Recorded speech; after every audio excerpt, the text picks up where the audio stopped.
तो भाई Indian coast guard का आपका एग्जाम कल ही खत्म हुआ है और आज आपका जो है, अब सबसे पहले जो कैंडिडेट्स के मन में डाउट आता है ये आता है कि वो जो है रिजल्ट हम लोग का कितने दिनों के बाद डिक्लेयर होगा। उसके बाद जो क्वेश्चन आती है वो आती है कि हमारा जो है कट ऑफ कितना जाएगा। स्पेशली जिन्होंने फर्स्ट टाइम आपकी कोस्ट गार्ड की एग्जाम दी है, चाहे वो डीबी की दी हो या फिर आपकी जीडी की दी हो, ठीक है, तो जिन्होंने भी फर्स्ट टाइम एग्जाम दी थी उनके मन में सबसे पहला डाउट तो यही है। सबसे पहले जो क्वेश्चन आता है वो ये आता है कि हमारा जो रिजल्ट है वो कितने दिनों के बाद डिक्लेयर होगा। ठीक, कितने दिनों में हमें रिजल्ट डिक्लेयर होगा, उसके बाद पीएफटी हमारा कब होगा, पीएफटी का सेंटर क्या रहेगा, कट ऑफ क्या जा सकती है। तो अब आप लोगों ने एग्जाम दिया तो आप लोगों को आइडिया होगा कि आपका स्कोर कितना आने वाला है। और अगर हम लास्ट ईयर की अगर हम फैक्ट्स को उठा के बात करें तो मैं आपको लास्ट ईयर के हिसाब से भी बताऊंगा और मेरी एनालिसिस के हिसाब से क्या आपके डेट रह सकती है, एग्जाम का रिजल्ट आपका कब तक आ सकता है। तो मैं कंप्लीट इन्फॉर्मेशन आपको देने जा रहा हूं, तो वीडियो में अंत तक बने रहिएगा। और अगर आप चैनल पे फर्स्ट टाइम विजिट करें तो डेफिनेटली जाकर चैनल को सब्सक्राइब कर लीजिएगा ताकि आपको मेरे चैनल की रेगुलर अपडेट आपको टाइम टू टाइम मिलती रहे। चलिए सबसे पहले हम बात करते हैं कि हमारी जो इस बार जो एग्ज़ाम थी वो कब से कब तक हुई थी। तो इस बार अगर बात करें तो वो 24 से लेके 28, ठीक है, तो 24 से लेके 28 के बीच में आपकी एग्ज़ाम हुई थी। तो अगर आप नोटिफिकेशन पढ़ते हो तो नोटिफिकेशन आप जाकर डाउनलोड करके पढ़ सकते हो। नोटिफिकेशन में क्या लिखा गया है, वहाँ पे क्लियरली लिखा गया है कि result will be declared with in 30 days tentative, ठीक है। तो वहाँ पे विथ इन 30 डेज वो बोलते हैं, कोई भी एग्जाम आपका होता है चाहे वो इंडियन कोस्ट गार्ड की हो, इंडियन नेवी की हो या फिर इंडियन एयरफोर्स की हो, वो ये बोलते हैं कि विथ इन 30 डेज हम रिजल्ट को डिक्लेयर कर देंगे, ठीक है। तो विथ इन 30 डेज में भी आपका 30 डेज मीन्स 10 दिन में भी आ सकता है, 15 दिन में भी आ सकता है, 20 दिन में भी आ सकता है। विथ इन मीन्स वहाँ पे 30 दिनों के अंदर डिक्लेयर किया जाता है।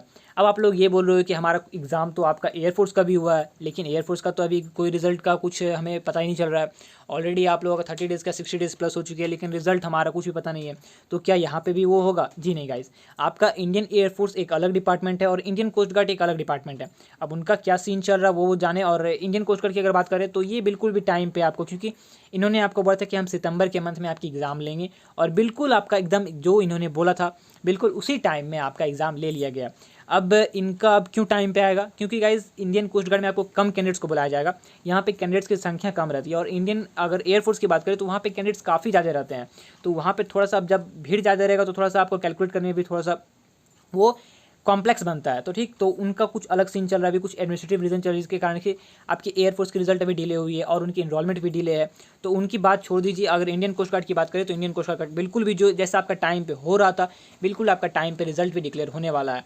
तो अगर हम लास्ट ईयर की अगर फैक्ट उठाते हैं तो मैं सिर्फ और सिर्फ आपको फैक्ट्स और अपनी एनालिसिस के ऊपर बताता हूँ। ये नहीं कि आपको एग्जैक्ट जिस दिन मैं बता रहा हूँ उसी दिन रिजल्ट आ जाए, मैं कोई भगवान नहीं हूँ। बस मेरी एनालिसिस के हिसाब से आपकी कब रिजल्ट आ सकती है, मैं क्या एक्सपेक्ट करता हूँ। आप भी खुद एनालिसिस कर सकते हो या फिर आप जितने भी एक्सपर्ट से अगर बात करोगे तो उनका भी बिल्कुल सटीक इसी आसपास में आपको डेट मिलने वाला है, ठीक है।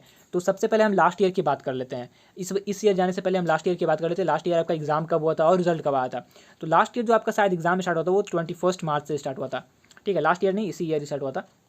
तो लास्ट वैकेंसी की बात कर रहे हैं तो लास्ट वैकेंसी में आपका 21 मार्च से एग्जाम हुआ था और आपका जो रिजल्ट था वो 7 मई को रिजल्ट डिक्लेयर कर दिया गया था। तो ये आप देख सकते हो, ये फर्स्ट डे था एग्जाम का, ठीक है ना। 21 मार्च आपका एग्जाम का फर्स्ट डेट था। तो अगर फर्स्ट डे से ही अगर आप जोड़ रहे हो तो कितना दिन हो गया, मार्च 31, तो उधर 10 दिन और इधर तरह आपका 7 दिन, तो 16 दिन मीन्स 16 से 17 दिन में 17वें दिन आपका जो क्या था रिजल्ट आ गया था, ठीक। और आपकी ये मैं एग्ज़ाम की डेट से बता रहा हूँ जिस दिन से आपका एग्ज़ाम स्टार्ट हुआ था। और अगर इस बार की बात करें तो इस बार आपका 24 से एग्ज़ाम स्टार्ट हुआ है। चलिए हम 24 को काउंट नहीं करते, हम 28 को ही काउंट करते हैं, ठीक है।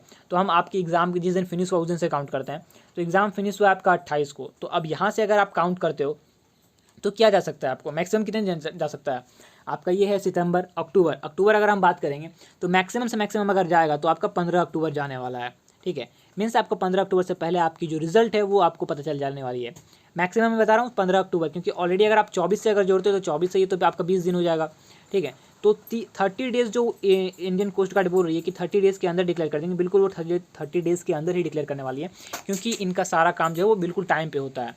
और मैं एक एक्सपेक्टेड डेट बता रहा हूँ आप लोगों को, विथ 15 अक्टूबर से पहले आपको रिजल्ट जो है कंफर्म है कि चांसेस है, मैक्सिमम चांसेस है कि वो 15 अक्टूबर से पहले डिक्लेयर कर देगी, ठीक है। और बीच में अगर आप बोलते हो कि पूजा आ जाएगा तो ठीक है गाइज, पूजा आ जाएगा। तो पूजा दुर्गा पूजा से कोई रिलेशन नहीं है, क्योंकि आपका दुर्गा पूजा अगर आता है तो रिजल्ट से कोई मैटर नहीं करता, रिजल्ट आपको वो साइट पे अपलोड करेगी। फेज़ 2 भले ही आपका डिले हो सकता है लेकिन रिजल्ट आपको टाइम पे ही देखने को मिलेगा।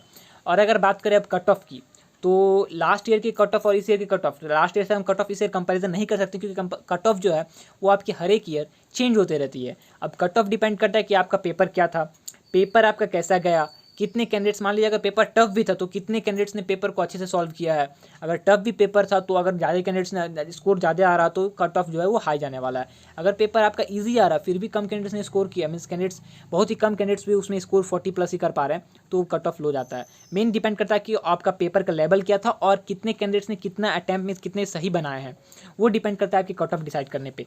तो कट ऑफ पे अभी मैं कुछ एग्जैक्ट आपको नहीं बता सकता हूँ, क्योंकि कट ऑफ पे मैं थोड़ी और डेटा किस फ्रेंड्स से कलेक्ट करता हूँ, उसके बाद मैं आपको कट ऑफ के बारे में पूरा डिटेल दे दूंगा। फिर भी अगर हम बात करें तो लास्ट ईयर के कंपेरिजन में, मीन्स लास्ट ईयर के अप्रॉक्स जाने वाली है, लास्ट ईयर से आप बोल सकते हो कि +-2-3, ठीक है, +-5 आप रख सकते हो DB के लिए, और +-2 से 3 आप रख सकते हो GD के लिए, ठीक है, लास्ट ईयर के कट ऑफ से। तो लास्ट ईयर का कट ऑफ क्या था वो आप जाके मेरे चैनल पे देख लीजिएगा कि लास्ट ईयर का कट ऑफ आपका क्या था। तो और अगर आपको कुछ डाउट हो, जैसे कि आपको फेज़ 2 में क्या क्या होती है, फेज़ 2 में आपका रनिंग कब होता है, रनिंग के बाद आपका मेडिकल कब होता है, और भी कुछ टेस्ट होती है फेज़ 2 में क्या, अगर कोई भी डाउट हो, डॉक्यूमेंट्स रिलेटेड कोई डाउट हो तो आप उसमें कमेंट कीजिएगा। मुझे जब टाइम मिलता है मैं आपको रिप्लाई जरूर देता हूँ। तो अगर आपको कोई भी डाउट है इंडियन कोस्ट गार्ड से रिलेटेड तो आप कमेंट में कमेंट कर सकते हो, मैं आपको डेफिनेटली रिप्लाई दे दूँगा। तो गाइस फिलहाल तो इस वीडियो में इतना ही, मिलते हैं नेक्स्ट वीडियो में।